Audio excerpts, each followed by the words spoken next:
Hari igihe umubano utarangizwa n'intonganya zikomeye, nturangizwe n'amagambo mabi, nturangizwe n'amarira menshi. Hari igihe urangizwa buhoro mu mutuzo uteye ubwoba.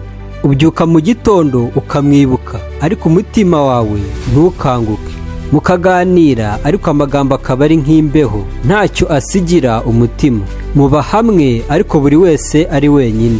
Umubano ugira ibihe byinshi. Hari aho uba mushya, urimo ishyaka, urimo n'inzozi. Hari aho ugera mu bigeragezo ugasaba kwihangana, ariko hari n'aho ugera ugasanga nta kindi gisigaye cyo kurwanira.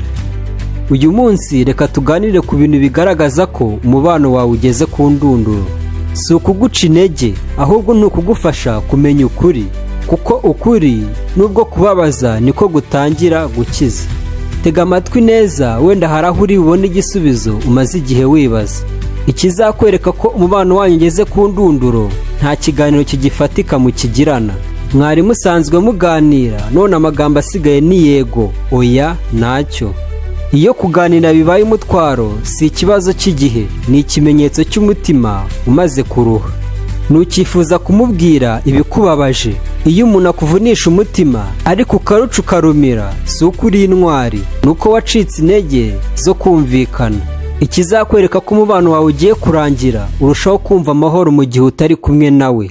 Mu gihe uri wenyine ukumva utuje kurusha igihe muri kumwe. Ibyo nibiba ari amahoro asanzwe, ni umutima uri kwikiza buhoro buhoro.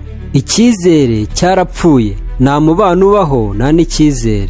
Iyo usigaye wibaza, utekereza cyane, uhangayikishwa n'ibintu bito byoroheje, urukundo ruba rwaramaze gukomeretswa cyane. Ibibazo biragaruka, ibisubizo ntibiboneke, kandi mwaraganiriye inshuro nyinshi. Mwarasezeranye guhinduka, ariko ejo hagahinduka nk'ejo bundi. Iyo amagambo atajyana n'ibikorwa, umubano utangira gupfa gahoro gahoro. Urukundo rusigara ari inshingano. Iyo gukunda biba ngomba aho kuba ndashaka. Iyo kubana biba akamenyero aho kuba amahitamo. Umubano uba uri mu bihe bya nyuma.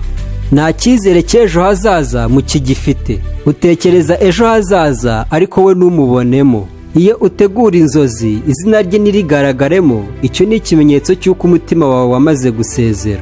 Usigaye wigira inama wenyine, kandi mbere wamugishaga inama, mwese mukajya inama. Wamuganirizaga ku byemezo bikomeye, ariko ubu uratekereza, ukemeza, ugafata icyemezo wenyine. Si uko wizeye cyane ubwenge bwawe, ni uko waretse kumubona nk'igice kimwe cyawe. Ibyamunezezaga ntakibyitaho, ibintu wamukoreraga ngo anezerwe, amagambo wamubwiraga akamwenyura, igihe wamwitagaho, byose ntibikigira agaciro. Ntukimwumva nk'ukwegereye, niyo muri kumwe ukumva ari kure, niyo agerageje kuguseka ukumva ntacyo bikubwiye mu mutima wawe.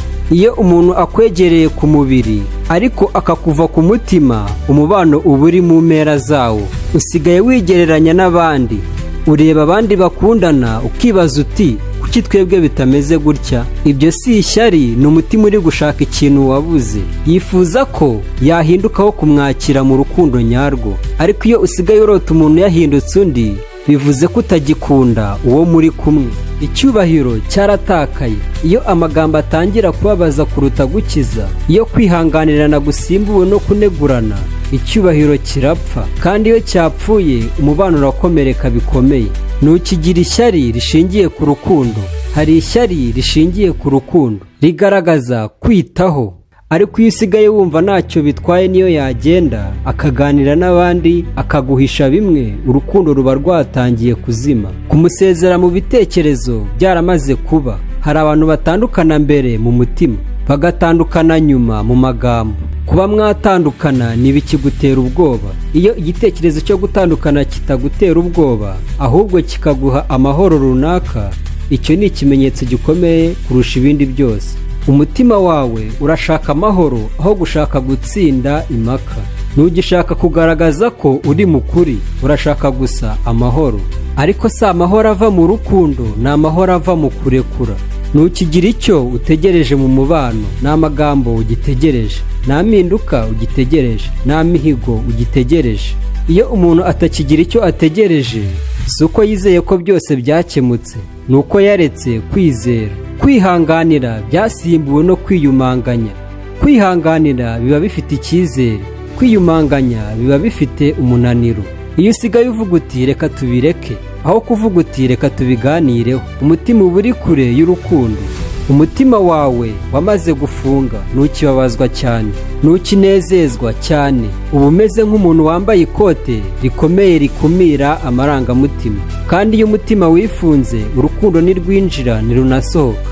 Rimwe na rimwe ntidutinya gutakaza umuntu, dutinya gutakaza igihe twamaze, dutinya gutakaza ibyo twarose, dutinya gutakaza uwo twari twiyemeje kuba we muri uwo mubano. Ariko wibuke ibi, umubano utakigushyigikira, utakiguhesha amahoro, si urukundo, ni igifungo. Kureka ntibisobanuye ko wananiwe, rimwe na rimwe bisobanura ko wihaye agaciro. Hari urukundo rutaguhindura umunyantege nke, hari umubano utagusaba kwiyibagirwa, hari umuntu utagusaba guceceka kugira ngo amahoro aboneke.